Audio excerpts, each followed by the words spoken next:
क्या मुकेश सहनी का मन था कि बीजेपी के साथ गठबंधन हो? नहीं, हम लोग पहले थे ही उनके साथ। देखिए, महिलाओं के लिए हॉस्पिटल बने या ना बने ये माने नहीं रखता, लेकिन महिला डॉक्टर का होना बहुत जरूरी है। ये जो आपने बात बोला ना, जाना चाहिए। आप कोटवा के ब्लॉक के बाहर जाकर देखिए, एक बाथरूम बना हुआ है, सड़ा हुआ है, कोई अब जा नहीं सकता। पब्लिक के लिए कोई व्यवस्था ही नहीं है। पूरे देश में लोकसभा चुनाव का बिगुल बज गया है और तमाम पार्टियां जो है अपना दमखम पूरा लगा चुके हैं लोकसभा चुनाव में। अभी हमारे साथ विकासशील इंसान पार्टी के प्रदेश उपाध्यक्ष ऋतुराज पांडे जी हैं। तमाम इन मुद्दे पर, छोटे छोटे मुद्दे पर हम बात करेंगे, जिसमें शिक्षा, स्वास्थ्य, बेरोजगारों के लिए रोजगार, तमाम ये जो चीज़ है चुनावी मुद्दा में यही सामने आते हैं। और इस मुद्दा पर तमाम लोग वोट तो ले लेते हैं, लेकिन जीतने के बाद तमाम ऐसे सांसद हैं जिनको अपने संसदीय क्षेत्र में लोग पहचानता भी नहीं है कि हमारा सांसद आखिर है तो है कौन। बहुत बहुत स्वागत है सर हमारे न्यूज़ चैनल में। सबसे पहले आपके news channel youth of Tirhut के सारे दर्शकों को मेरा नमस्कार है। बात यही रहेगा कि सर आपकी पार्टी का मुख्य चुनावी एजेंडा क्या है? देखिए, हमारी पार्टी हो या अदर पार्टियां हो, हमारे देश आज़ादी से लेकर आज तक सिर्फ और सिर्फ चुनावी एजेंडा में ही घूम रहा है। चुनावी एजेंडा क्या होता है? सबसे पहले हमको विकास चाहिए, और किसी भी देश का विकास कैसे होगा? जब समाज विकसित होगा, और समाज विकसित होने के लिए चाहिए उचित शिक्षा, उचित स्वास्थ्य, साथ में अपना उचित परिवहन का व्यवस्था, उचित रोड का व्यवस्था। तो अभी तक सारे की सारी पार्टियां इसी बात को लेकर घूमती हैं और बोलती हैं, करती हैं। आप जहां भी जाइए सबका मुख्य एजेंडा यही है, लेकिन इस एजेंडा को सिर्फ और सिर्फ रख दिया जाता है, कोई आगे आकर करता नहीं है। लेकिन मैं और हमारी विकासशील पार्टी, विकासशील इंसान पार्टी, हम आपके सामने वादा करते हैं कि अगर हम जीते हैं, स्पेशली मोतिहारी के लोकसभा क्षेत्र से हम जीतते हैं, तो पहला प्राथमिकता हम लोगों का रहेगा स्वास्थ्य का। सदर हॉस्पिटल हो या फिर ब्लॉक का हॉस्पिटल हो, आप देखिएगा कि क्या व्यवस्था उसका रहेगा, किस स्थिति में हम लोग पहुंचाएंगे उसको। साथ में सेकेंड आता है अपना शिक्षा का।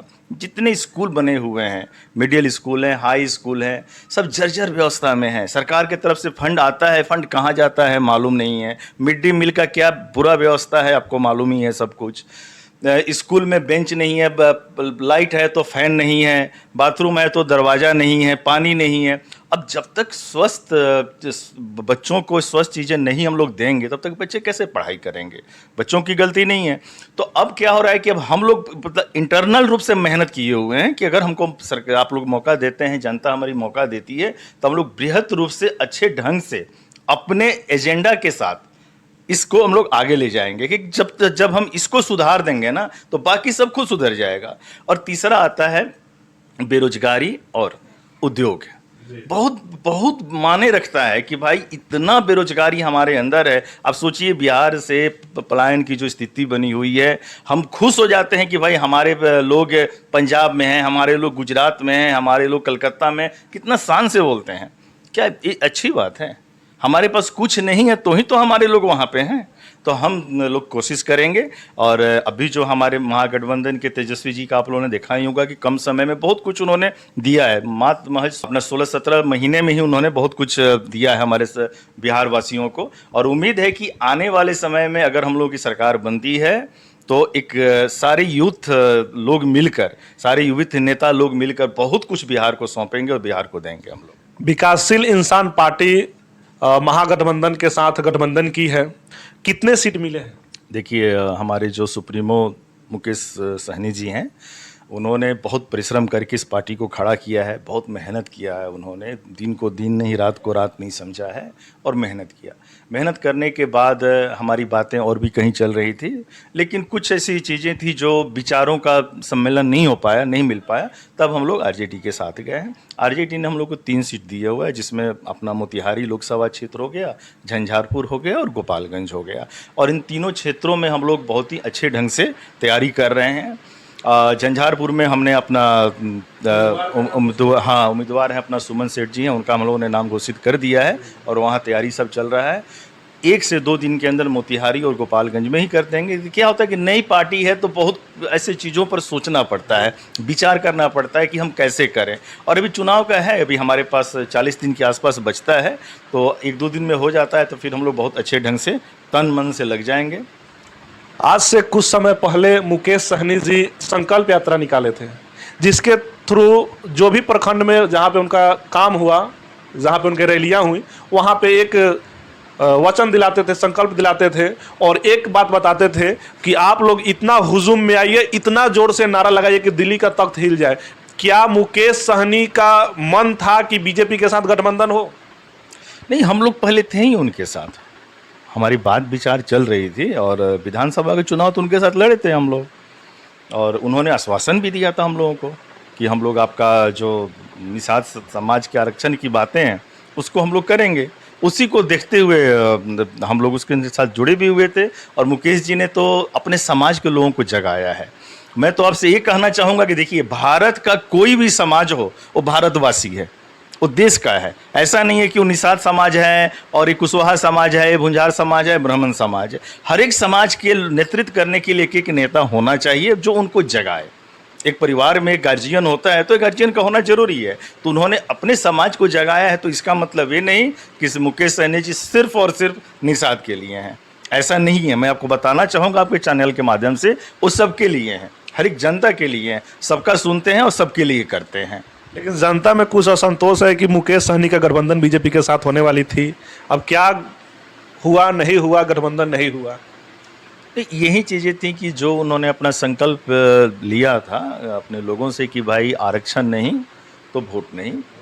अब क्या हुआ कि उनके पास गए, मीटिंग हुआ तो शीर्ष नेतृत्व के जो बीजेपी के लोग थे वो 1 महीना 2 महीना 3 महीना कर करके उन्होंने फिर लास्ट में बोला कि नहीं कर पाएंगे। तो ठीक है, अब जो सत्ता में है उनकी अपनी सोच है, लेकिन हमारी अपनी सोच है, हम अपने हिसाब से चल रहे हैं। तो फिर हम लोग भी अपना इंडिया गठबंधन के साथ हैं, इनसे उम्मीद दिया गया है।